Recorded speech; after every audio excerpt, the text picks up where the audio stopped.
Saya akan perkenalkan diri terlebih dahulu. Nama saya Christian Mikael NIM DB 18084 dari jurusan Arsitektur Fakultas Teknik Universitas Palangkaraya. Nah, di sini saya akan membuat pidato dengan tema kekurangan dan kelebihan belajar bahasa Indonesia di masa pandemi atau di masa corona ini. Nah, di sini saya akan menjelaskan ini kelebihan dan kekurangan yang dirasakan mahasiswa atau siswa yang belajar di masa pandemi ini atau belajar online di rumah. Nah, pembelajaran yang dilakukan secara online terkadang memiliki kekurangan. Hal ini disebab oleh banyak faktor, salah satunya adalah kondisi ekonomi dan lain-lain lah. Sebab tidak semua orang memiliki smartphone dan tidak semua mempunyai media. Walaupun pembelajaran ini terlihat praktis, namun pasti terdapat biaya yang cukup dan ekonomis.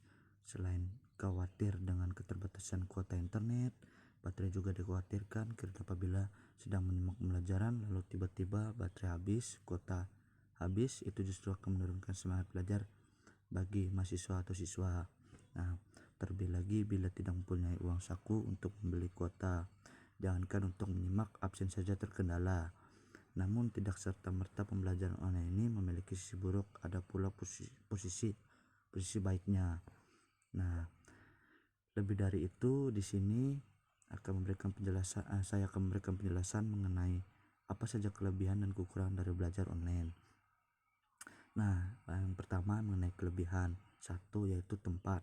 Dalam pembelajaran online, siswa atau mahasiswa dapat belajar di mana saja mereka walaupun berbeda-beda tempat, baik dalam ruangan maupun di luar ruangan. Hal ini memudahkan siswa untuk mengerjakan tugas, memberi pekerjaan rumah. Di sini tempat tidak menjadi alasan, tetapi kesiapan harus dimiliki mahasiswa atau siswa yang berkeinginan untuk belajar lebih lagi gitu kan. Maka dari itu siswa harus siap gitu kan. Nah, terus yang kedua, hemat yaitu hemat dalam pengertian kita tidak perlu datang ke sekolah dan mengeluarkan ongkos jalan atau jajan. Dengan duduk diam di rumah kita sudah bisa melakukan kegiatan belajar. Hal ini tentu menghemat pengeluaran mahasiswa atau siswa yang ingin belajar, apalagi bagi mereka yang rumahnya cukup jauh dari sekolah. Nah, itulah mengapa dalam media online siswa dapat lebih hemat dari sebelumnya walaupun tidak banyak, gitu kan. Nah, yang ketiga mengenai perjalanan pulang dan pergi ke sekolah yang siswa lakukan kini tak perlu lagi. Perjalanan hanya siswa atau mahasiswa lakukan untuk ke kamar mandi dan mencari tempat yang cocok untuk melakukan kegiatan online atau belajar online. Jika dibandingkan dengan sekolah seperti biasanya, belajar online lebih sedikit mengeluarkan tenaga karena hanya kegiatan dalam rumah.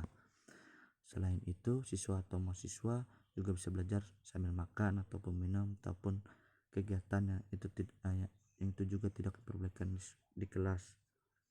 Nah, dan keempat, materi bisa di-save dengan mudah, bisa dalam bentuk PPT, PDF, Word atau tersimpan dalam sebuah file. Apalagi jika menggunakan smartphone, berkas dapat tersimpan secara otomatis pada file ternama sesuai aplikasi yang digunakan. Hal ini merupakan kelebihan yang dialami siswa. Selain itu, siswa tidak perlu mencatat materi di buku kecuali jika memang disuruh. Yang kelima mengenai persiapan. Siswa tidak perlu lagi memikirkan seragam sekolah yang digunakan. Mereka bisa menggunakan pakaian apa saja senyaman mungkin. Jika tidak perlu khawatir atau pakaian yang belum sesuai karena kita pun tak akan menggunakannya. Nah, persiapan yang hanya kita butuhkan adalah kesehatan, kuota internet. Cukup dengan dua itu saja siswa akan belajar online. Oh iya, satu lagi yaitu mengenai baterai yang smartphone atau laptop. Nah, di sini saya akan menjelaskan juga mengenai kekurangan. Yang satu yaitu pengunduran waktu. Terkadang ada saja kendala atau masalah yang tanpa kita duga sehingga membuat pelajaran menjadi terundur. Seperti misalnya kurang komunikasi, informasi pembelajaran, Hal ini tentu merugikan waktu kita yang seharusnya sudah melakukan kegiatan lain. Jika seperti ini, solusinya adalah membuat grup kelas beserta guru, karena kalau hanya satu orang konfirmasi kepada guru justru malah memakan waktu lagi. Nah, terus yang selanjutnya mengenai kekurangan yang kedua yaitu boros kuota. Memang ada beberapa aplikasi yang membuat kuota internet cepat habis, diantaranya adalah aplikasi pengunduhan video. Nah, selain itu kita tidak tahu bagaimana kondisi jaringan atau sinyal yang ada di daerah kita atau wilayah kita, apakah cepat atau lambat. Maka dari itu solusi adalah siapkan paket internet, kalau perlu mampir ke tetangga, numpang supaya tidak banyak mengeluarkan kuota. Itu solusi yang bagi boros kuota. Terus yang ketiga mengenai terganggunya notifikasi. Jika Anda menggunakan pastikan sewaktu-waktu akan ada notifikasi yang muncul di atas layar, bisa di silent atau disingkirkan terlebih dahulu. Hal ini tentu dapat membuat Anda terdistraksi, apalagi pemberitahuan pesan dari teman. Anda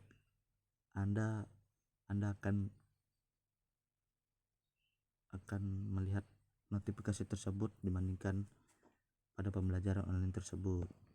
Nah, terus yang keempat mengenai baterai tadi. Dalam media ponsel maupun laptop, baterai memiliki batas kemampuannya masing-masing, entah itu 4 jam, 5 jam itu apabila baterai keadaan full. Nah, solusinya adalah sebelum pembelajaran online usahakan baterai di charger terlebih dahulu agar dapat menghasilkan waktu yang lebih panjang saat menggunakan media ponsel atau laptop tersebut. Nah, terus yang kelima ini kekurangan itu tidak fokus. Banyak hal di rumah yang menarik perhatian kita, seperti misalnya alat musik lah, hewan peliharaan ataupun mainan gitu.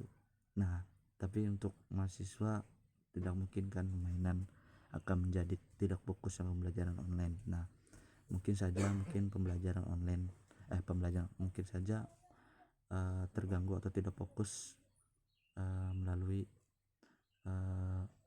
game-game online gitu kan. Jadi pembelajaran onlinenya diacuhkan. Nah, solusinya adalah dengan memikirkan terlebih dahulu barang-barang yang mengganggu kefokusan kita untuk pembelajaran. Mungkin bisa juga dipindahkan ke tempat lain supaya fokus menerima materi. Nah, mungkin demikian penjelasan dari saya. Apabila ada salah kata atau kurang kata, saya mohon maaf. Terima kasih.